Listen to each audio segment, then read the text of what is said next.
তুমি কি জানো আমাদের কলিজার নবী সাল্লাল্লাহু আলাইহি সাল্লামের জীবন কতটা কষ্টের ছিল? তিনি শিশু অবস্থায় তার মা বাবাকে হারিয়েছিলেন। মানুষ তাকে এতিম বলে গালি দিত, তার পবিত্র গালে থাপ্পড় মারত। অসহায় নবীর কান্না ছাড়া আর কোনো পথ ছিল না। নবুয়ত পাওয়ার পর তার আপনজনরাই হয়ে ওঠে তার চিরশত্রু। তাকে পদে পদে হত্যার চেষ্টা করা হয়।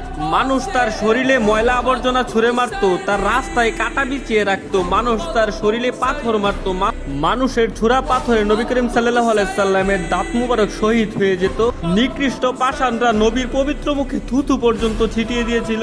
নবী করিম সাল্লাল্লাহু আলাইহি সাল্লামের কষ্টের দহন আরো বাড়লো যখন তার শিশুকালে কলিজার 3 পুত্র সন্তান ইন্তেকাল করেছিল। আবার কলিজার নবীর ঘরে চুলাও জ্বলতো না। ঈদের দিনও তিনি না খেয়ে ঈদগাহে যেতেন। ইসলামের জন্য আমার নবী 3 বছর গাছের পাতা খেয়ে বেঁচেছিলেন। এত কষ্টের মাঝে থেকেও আমাদের কলিজার নবী আমাদের জন্যই শুধু কেঁদেছেন। আমার এই অসহায় নবীকে যদি ভালোবাসো তাহলে কমেন্টে লেখো আই লাভ মুহাম্মদ এবং